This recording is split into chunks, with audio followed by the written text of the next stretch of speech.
அனைவருக்கும் காலை வணக்கம். இன்று நாம் பார்க்கவிருப்பது 12th ஸ்டாண்டர்ட் வணிக கணிதத்தில் some properties of definite integral பார்க்கவிருக்கிறோம். அதாவது வரையறுத்த தொகையீடுகளின் பண்புகளை பயன்படுத்தி எவ்வாறு தீர்வு காண்பது அப்படின்றத பார்க்கவிருக்கிறோம். இந்த பயிற்சி 2.9 சால்வ் பண்ணோன்னா உங்களுக்கு இந்த 4 ப்ராப்பர்ட்டிஸ் நல்லா தெரிஞ்சிருக்கணும். ஃபஸ்ட்டு ப்ராப்பர்ட்டி என்னென்னா, f of x ஒரு இரட்டை சார்பு எனில் integral -a to +a f of x dx equal to 2 times 0 to a f of x dx. இரட்டை சார்பு அப்படின்னா எப்படி இருக்கும் அப்படின்னா, எக்ஸுக்கு பதிலாக -x கொடுக்கும்போது f of -x equal to +f of x அப்படி இருந்ததுன்னா அது இரட்டை சார்பு. எக்ஸாம்பிள் x² x⁴ எல்லாம் நம்ம சப்ஸ்டியூட் பண்ணோம்னா மாறாது, அதனால் அது இரட்டை சார்பு.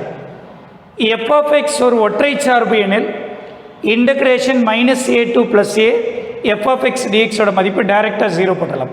அது ஒற்றை சார்பு அப்படின்னு கன்ஃபார்ம் பண்ணிட்டேனாலே டைரெக்டாக ஈஸியாக எழுதிடலாம், ஆன்சர் 0ன்னு.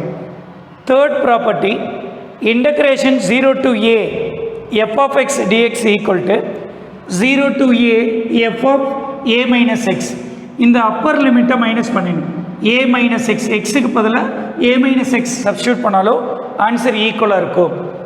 அடுத்து fourth property, integration a to b f of x dx equal to இந்த lower limit plus upper limit ரெண்டையும் ஆட் பண்ணி a plus b minus x, எக்ஸுக்கு பதிலாக integral a to b f of a plus b minus x dx அப்படின்னு substitute பண்ணுறோம். இந்த 4 ப்ராப்பர்ட்டியும் நல்லா தெரிஞ்சுக்கிட்டிங்கன்னா இந்த எக்ஸசைஸில் எல்லா சம் போடலாம். பாருங்கள், first some exercise 2.9 first one, வரையறுத்த தொகையீடுகளின் பண்புகளை பயன்படுத்தி தீர்வு காண்க. அதான் question. First one, integration -π/4 to +π/4 x³ cos³ x into dx இது கொடுத்துருக்காங்க. x⁻³ cos³ x into dx. இப்போ இதுதான் நம்ம ஃபங்க்ஷனை எடுத்துக்கிற போகிறோம். இங்கு f of x equal to அல்லது let f of x equal to x³ cos³ x அப்படின்னு அஸ்யூம் பண்ணிக்கிறோம். இதாக கொடுத்துருக்க சார்பு. இப்போ இது ஒற்றையா இரட்டையா அப்படின்னு கண்டுபிடிக்கணும்னா x இருக்கிற இடத்துல -x கொடுத்து பார்க்குறோம். எக்ஸுக்கு பதிலாக -x கொடுத்தேன்னா இங்கே சார்பில் சப்ஸ்டியூட் பண்ணுறேன். எக்ஸுக்கு பதிலாக -x the whole cube, cos³ xன்றதை cos x the whole cubeன்னு எழுதினாலும் அதுதான். அப்போ cos of -x the whole cubeன்னு எழுதிருக்கு. எக்ஸ் இருக்கிற இடத்துல -x சப்ஸ்டியூட் பண்ணுறேன். நம்ம 11th ஸ்டாண்டர்டில் படிச்சிருக்கோம் cos of -θ equal to cos θ. ஏன்னா காசும் சீக்கணும் இரட்டை சார்புகள், ட்ரிக்னாமெட்ரியில் படிச்சிருக்கேன். அப்போ cos of -θ என்னவாயிடும், cos θ. அப்போ cos of -xன்றது cos x.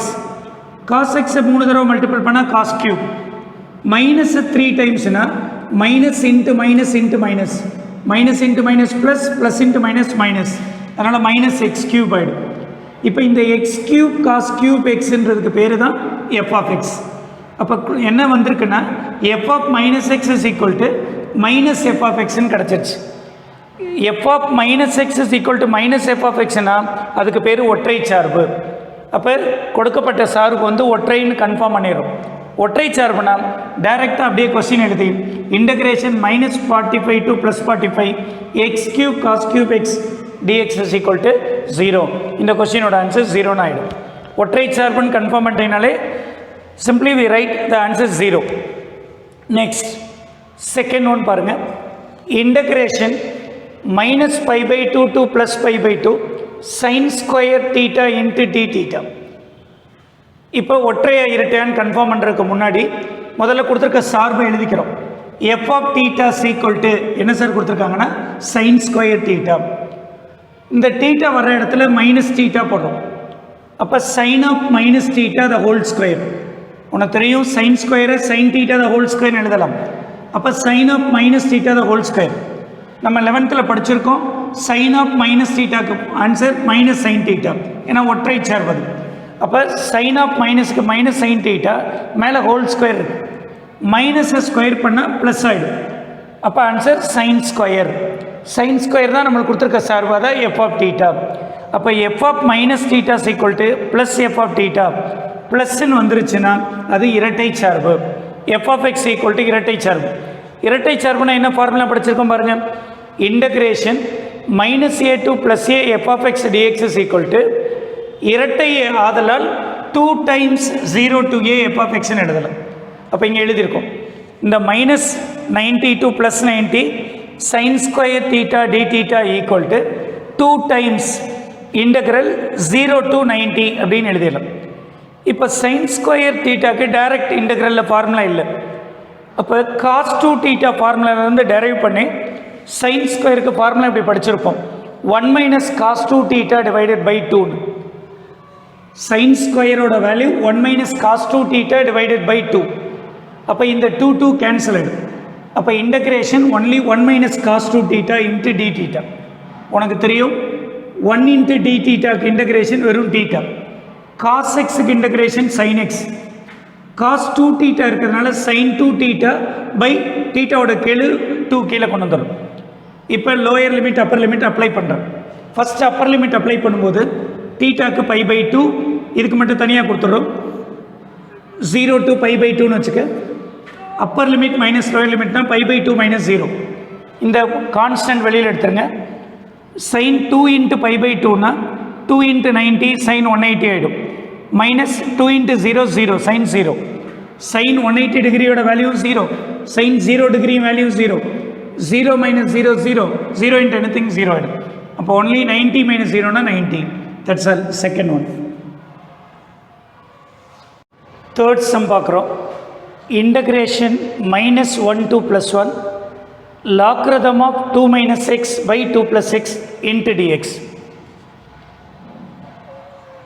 Let f of x இது ஒற்றையா இரட்டையா அப்படின்னு செக் பண்ணோம். அப்போ கொடுத்துருக்க சார்பு இது தான். இங்கு f of x equal to logarithm of 2 minus x by 2 plus x அப்படின்னு அசியூம் பண்ணிக்கிறோம். நீ லோயர் கிளாஸில் படிச்சிருக்க logarithm of a by b அப்படின்னா என்னடா ஃபார்முலானா லாக்ரதம் ஃபங்க்ஷன் டிவைடில் இருந்துச்சுன்னா சப்ட்ராக்ட் பண்ணலாம். Logarithm of a minus logarithm of b. இப்போ உனக்கு ஈஸியாக இதை ஞாபகம் வச்சுக்கிறதுக்காக logarithm of numerator minus logarithm of டினாமினேட்டர்னு பிரிச்சுட்டான். இப்போ ஒற்றையா இரட்டையான்னு செக் பண்ணுறதுக்கு எக்ஸுக்கு பதிலாக மைனஸ் எக்ஸ் கொடுக்குறோம். எக்ஸ் இருக்கிற இடத்துல மைனஸ் எக்ஸ் சப்ஸ்டியூட் பண்ணால் லாக்ரதம் ஆஃப் 2 மைனஸ் ஆல்ரெடி இங்கே மைனஸ் இருக்கா. இந்த நம்ம மைனஸ் கொடுக்கும்போது இந்த மைனஸோட சேர்ந்து ப்ளஸ் ஆகிடும். Logarithm of 2 plus X. எக்ஸுக்கு பதிலாக மைனஸ் கொடுத்தோம்னா இங்கே மைனஸ் ஆகிடும். இப்போ காமனாக எடுக்கணும்னா மைனஸ் காமனாக எடுத்துக்கிறேன். மைனஸாக காமனாக எடுத்தால் செகண்ட் டேர்ம் முன்னாடி வந்துடும். Logarithm of 2 minus x minus logarithm of 2 plus x. இப்போ தான் சொன்னோம் லாக் ஏ மைனஸ் லாக் பின்னா லாக் ஏ பை பின்னு எழுதலாம். அப்போ இதை டிவைடில் கொண்டு வரேன். Log of 2 minus x by 2 plus x. இதுதான் கொடுத்துருக்க சார்பு. Logarithm of 2 minus x by 2 plus x. அப்போ இதுக்கு பேர் எஃப் ஆஃப் எக்ஸ். முன்னாடி என்ன வந்துருச்சு மைனஸ். அப்போ f of minus x is equal to minus f of எக்ஸ்ன்னு வந்துருச்சுன்னா இது ஒற்றை சார்பு. ஒற்றை சார்புனா ஆன்சர் 0. அப்படியே கொஸ்டின் எழுதி டைரெக்டாக integral minus 1 to plus 1 logarithm of 2 minus x by 2 plus x into டிஎக்ஸோட வேல்யூ என்னடானா 0. இது ஒற்றை சார்பாக இருந்தால் ஈஸியாக முடிச்சிடலாம். இப்போ எக்ஸாம்பிளில் ஒரு கொஸ்டின் எடுத்துக்கிறோம். Integration minus pi by 2 to plus pi by 2 cos x dx. Limit ஒரே மாதிரி இருந்தால் மைனஸ் 90 to ப்ளஸ் 90 இப்படி இருக்குது. நம்ம ஒற்றையா இரட்டையா அப்படின்னு செக் பண்ண போகிறோம். இப்போ கொடுத்துருக்க சார்பு வந்து f of x is equal to cos x. எக்ஸுக்கு பதிலாக மைனஸ் எக்ஸ் கொடுக்குறேன். Cos of minus x 11th ஸ்டாண்டர்டில் படிச்சிருக்கோம். காஸ் ஆஃப் மைனஸ் தீட்டானா ப்ளஸ் காஸ் தீட்டானு, ஏன்னா இரட்டை சார்பு. இப்போ காஸ் எக்ஸ் தான் நம்மளுக்கு கொடுத்துருக்க சார்பு. அப்போ காஸ் எக்ஸுக்கு பதிலாக எஃப் ஆஃப் எக்ஸ் போட்டுரும். F of minus x equal to plus f of x வந்துச்சுன்னா இது ஒரு இரட்டை சார்பு. இப்போ இரட்டை சார்புக்கு என்ன ஃபார்முலா படிச்சிருக்கோம்? Integration minus a to plus a f of x dx is equal to 2 times 0 to a f of x டிஎக்ஸ்ன்னு படிச்சிருக்கோம். இப்போ நம்மளுக்கு கொடுத்துருக்க லிமிட் வந்து 90. அப்போ 2 times 0 to 90 cos x dx. Cos எக்ஸுக்கு என்ன சார் இன்டகிரேஷன்னா சைன் எக்ஸ். இப்போ லிமிட் என்ன கொடுத்துருக்காங்க 0 to 90. Upper limit minus lower limit. எக்ஸுக்கு பதிலாக பை பை 2 கொடுத்தோன்னா சைன் 90 மைனஸ் சைன் 0. சைன் 90க்கு என்ன வேல்யூ 1, சைன் 0க்கு என்ன வேல்யூ 0.